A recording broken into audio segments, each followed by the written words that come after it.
I'm Harvey. I'm Harvey Schenker. I'm from London. I'm one of the several hundreds of foreign people who were so charmed by this lovely city that we decided to come here to live. Some for months, some even for years. My family and friends in England still cannot seem to understand why I decided to come here to Hungary.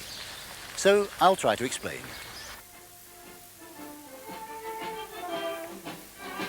This is Vörösmarty Square, the very centre of the city, an ideal meeting point.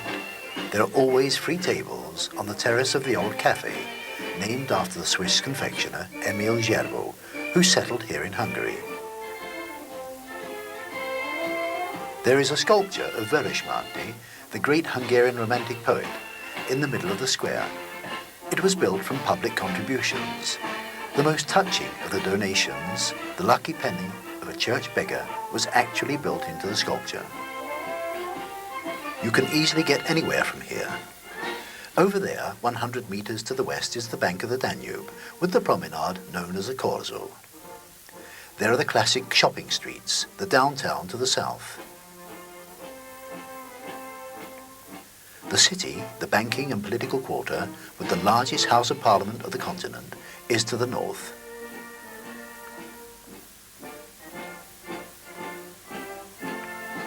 There is the brisk and busy area to the east, the 19th century Jewish quarter, the Nagy Körút, the Great Boulevard. And even further, there is the Városliget, the city park, which is the museum quarter.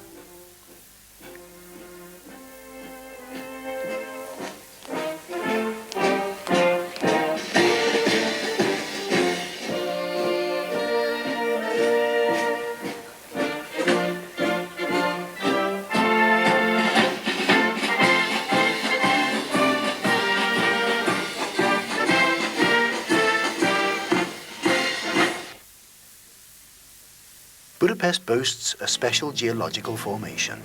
2/3 of it is on the flat Pest side, the other third on the hilly Buda side. It should be mentioned, however, that the Pest side ascends in semicircles, like an amphitheatre. There is even a stage, called Várhegy, Castle Hill. This hill is the symbol of Hungary's stormy history. It has been besieged no less than 31 times.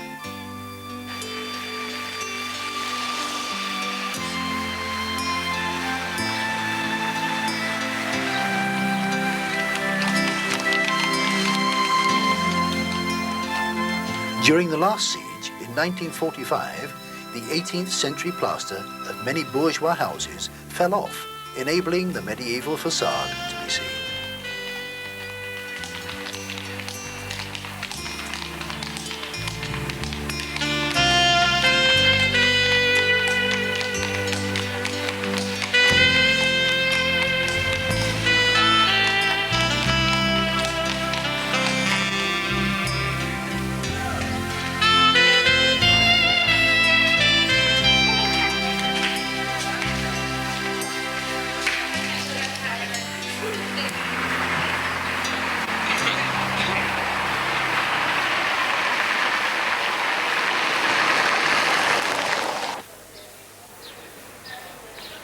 For centuries, Buda had been a municipality, but after the Second World War, rebuilding progressed so slowly that the various ministries moved to Pest, and museums and students and the elderly took their place.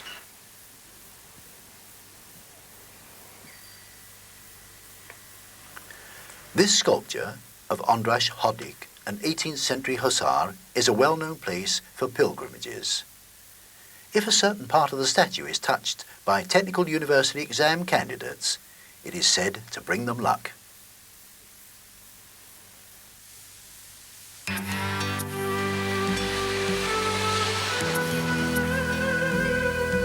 For some centuries, the Danube was the northern border of the Roman Empire.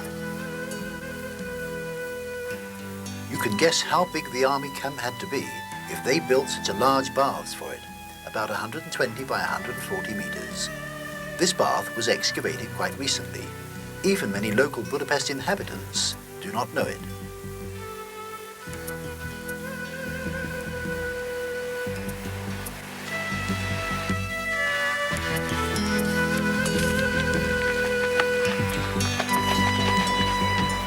Not far from here, also in Óbuda, there is another amphitheatre whose arena is actually bigger than that of the Colosseum in Rome.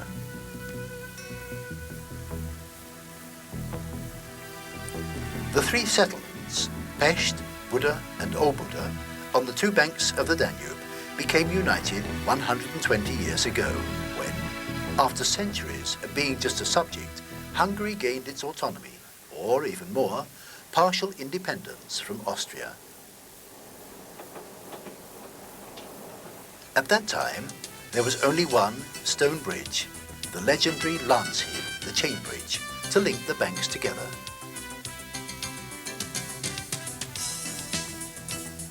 According to the most famous story, when the bridge was finished, its designer was so proud of it that he arrogantly stated that if anyone could find the slightest mistake in his creation, he would jump straight into the Danube.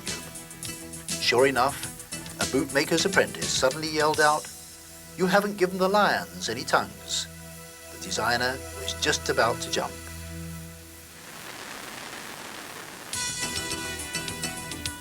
The unification of Pest, Buda and Óbuda was a sort of Big Bang, a real golden age, whereupon a building fever started. Today's Pest was built at that time, in the last third of the previous century, with Chicago-like speed, all those bright public buildings and private palaces.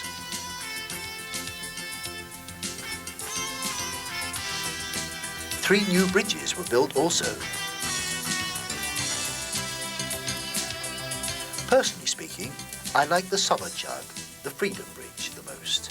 This is a favourite place for those who'd like to commit suicide.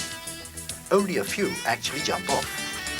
They have a psychologist working with the special unit of the police.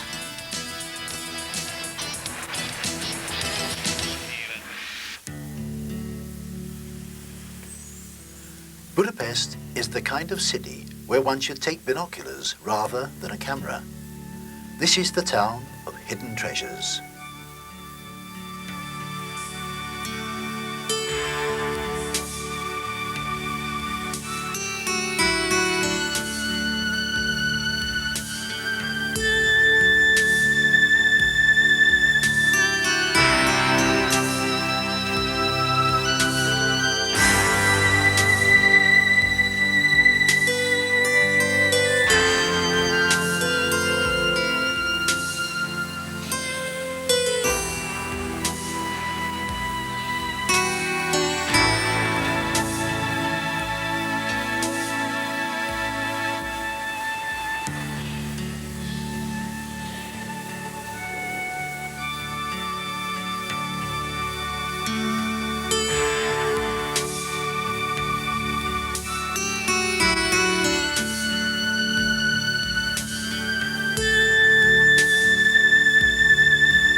Only a couple of 100 meters from the tourist areas on the banks of the Danube, there are areas that still seem like the dream of the Sleeping Beauty, with courtyards open to everyone.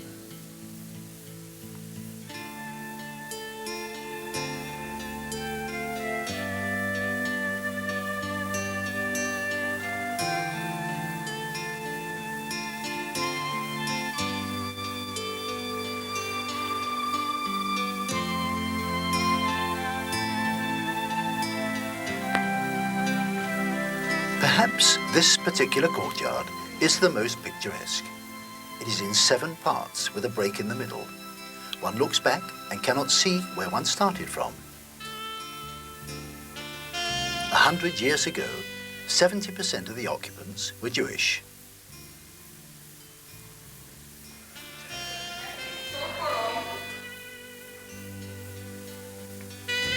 Budapest is in a special transitional state. Its inner areas are unbelievably out of date. On the other hand, the chronic lack of capital for 70 years has left quarters untouched that would long ago have been demolished in other metropolises. These quarters are starting to wake up as well.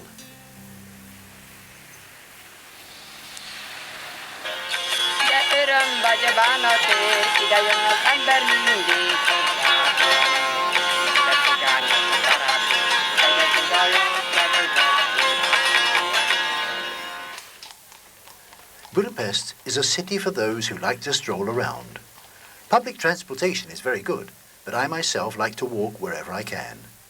Hardly a day goes past without my discovering a new store or branch of a bank along my usual routes.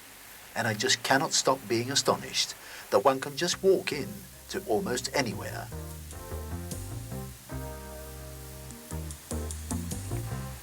Pest shows an amazing mixture of people. One just cannot have any idea who lives in which house. The rich dentist, the pensioner who just scrapes by, the teacher and the banker live right next to each other.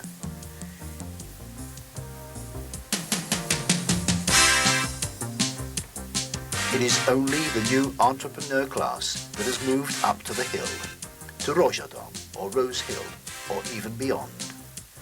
It is surely the most concentrated nouveau riche quarter of Eastern Europe.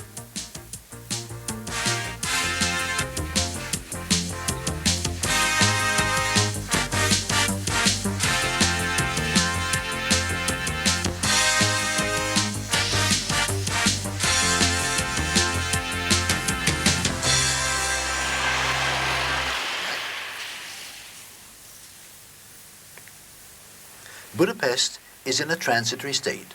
One can amuse oneself by examining not only the magnificent, though tattered memories of a bygone age, but all the sophisticated treasures of the world are here. And the locals take these with some kind of amazing childlike enthusiasm. Cars, for instance. They now drive far bigger and much more expensive cars than they can really afford. Budapest, as the end of the century is approaching, has become, maybe temporarily, a swaggering city.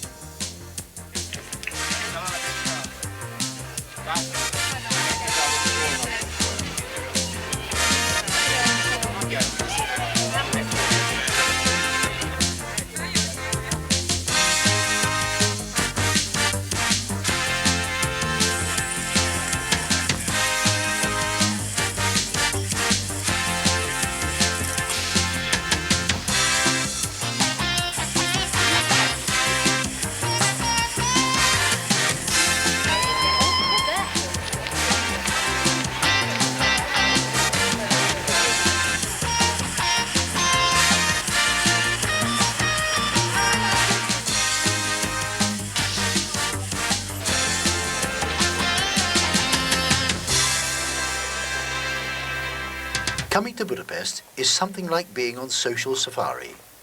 Not only are hundreds of new buildings mushrooming up, but there is some kind of enthusiasm or entrepreneur spirit vibrating in the air. No longer is the city alive just in the daytime.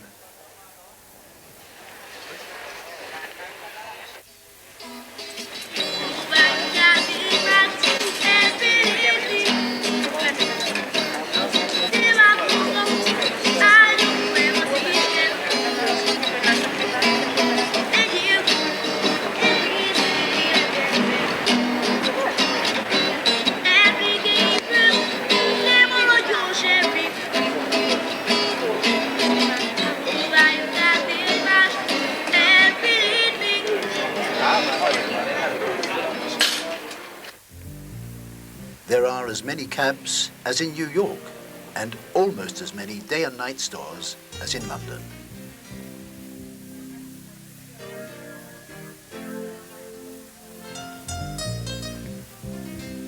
There is an Istanbul bazaar, an art movie theatre with as good a selection of films as in Paris, and a very busy musical world in a group of buildings reminiscent of Vienna.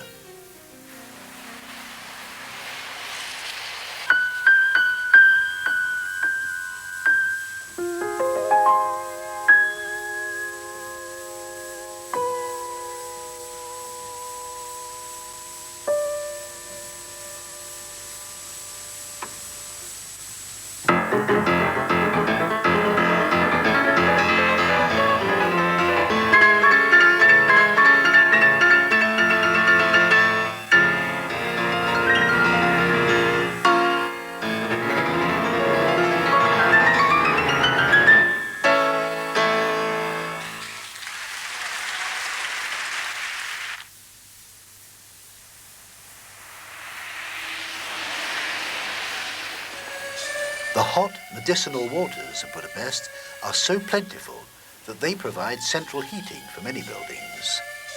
There are a number of Turkish baths also.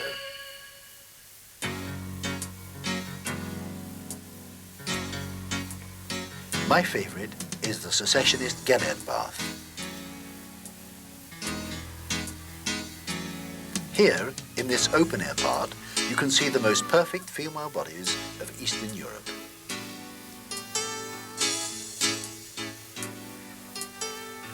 Probably the most perfect secessionist palaces are not to be found in Buda, but in Pest, mainly around the Parliament building.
When the ornamental roof of one of the buildings was finished, an apprentice asked his master, "But master, who will see these decorations?"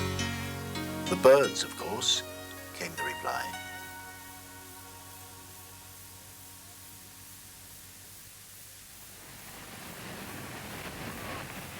Budapest is a city that lives together with history.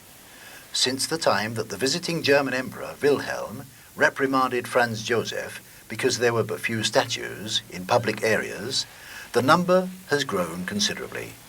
The gallery of statues at Hősök tere, Heroes Square, was erected when Hungary became 1,000 years old, at the turn of the last century. Sculptures have changed several times ever since. The last original statue is the legendary Renaissance king Matthias. This is how he appears when dressed up. And now, after hunting, in disguise when he is courting someone.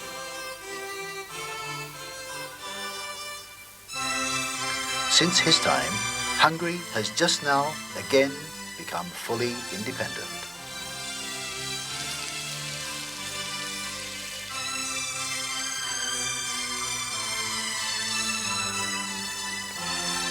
Budapest is a cosy, déjà vu city. It might be said to imitate Vienna and, together with Vienna, the Italian Renaissance in its architecture. There is an amazing house on the Notke route, the Great Boulevard. It is almost a perfect copy of the Palazzo Strozzi in Florence.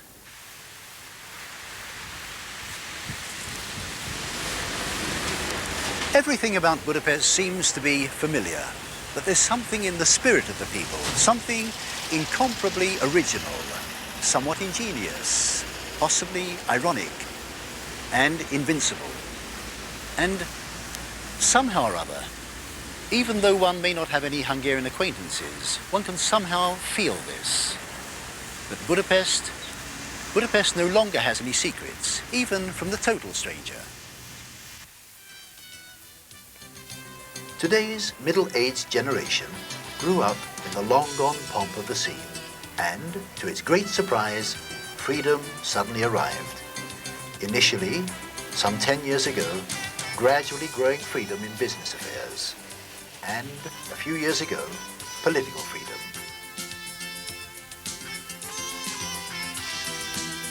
This transitional period might last a decade, because within 10 years, even the last bourgeois palace will have been restored. All the poor people will have moved out to the suburbs. The wooden-floored, oil-smelling locksmith shops will be closed. People will be driving cars that are exactly the size they need. and one will not be able to see the happiness nor the grief on the faces of the people in the subway. By that time, Budapest will have become the flourishing but not especially interesting capital of a small European nation. Then I shall pick up my bags and go. So it all adds up to, this is the time to come.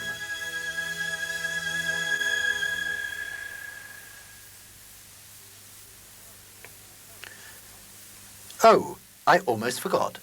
This is the guidebook you should look for.